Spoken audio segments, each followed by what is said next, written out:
Everyone, Rubel আবারও চলে আসলাম আপনাদের মাঝে আপনাদেরই সাথে। তো আশা করি সবাই অনেক অনেক ভালো আছেন।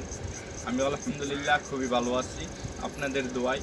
তো আজকে আপনাদের সাথে অনেক সুন্দর একটি গল্প শেয়ার করব। অবশ্যই ভিডিওটি না টেনে পুরো গল্পটির সাথে দেখবেন, পুরো গল্পটি দেখবেন।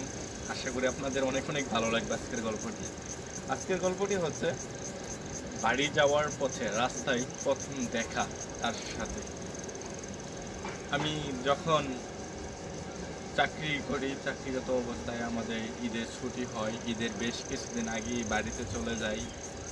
তো হঠাৎ করে যাওয়ার পথে যখন আমি কমলাপুর রেল স্টেশনে যাই, যাওয়ার পরে পৌঁছানোর পরবর্তীতেই রেলটা মিস করে আমি হতাশ হয়ে বসে থাকি বেঞ্চে। তখন হঠাৎ করেই আমার পাশে একজন এসে বসলো। তো বসার পরে অনেক মন খারাপ করে নিচের দিক তাকিয়ে থাকলাম। কিছুক্ষণ পরে সে আমাকে জিজ্ঞাসা করলো যে, ভাইয়া, আপনি কি কোথাও যাবেন নাকি?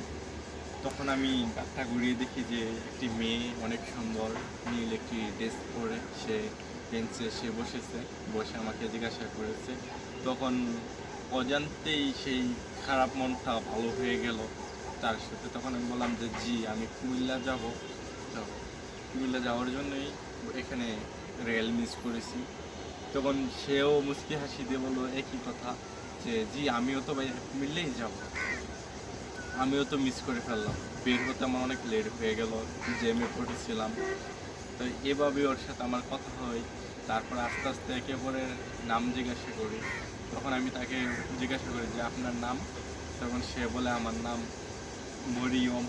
তখন সে আমাকে নাম জিজ্ঞাসা করে। তখন আমি বলি যে আমার নাম শাউন।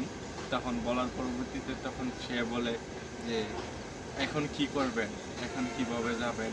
আমারও তো বাড়িতে সবাই চিন্তা করতেছে, আমি একলা রওনা দিয়েছি, রেল মিস করেছি, জানি না কি হবে। এখন যেতে যেতে যদি সন্ধ্যা হয়ে যায় বা অনেক রাত হয়ে যায়, তখন আমার এটা নিয়ে খুব দুশ্চিন্তা করতেছি।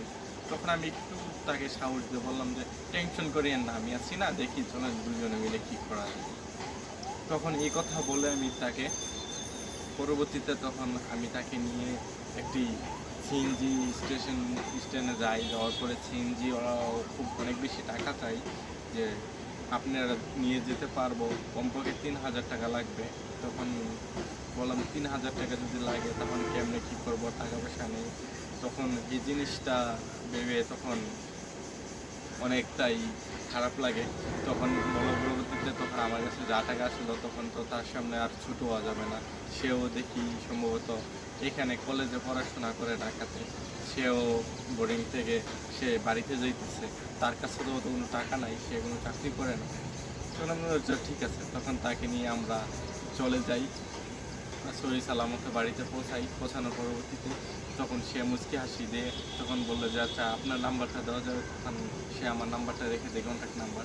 পরবর্তীতে আমাদের প্রায় সবসময় আমাদের কথা হতো। তো এভাবেই আমাদের কথা হয় বা এভাবেই আমাদের সম্পর্কটা কন্টিনিউ হয়। তো সবাই আমাদের জন্য দোয়া করবেন। আজকের গল্পটা এখানেই ছিল। সবাই ভালো থাকবেন।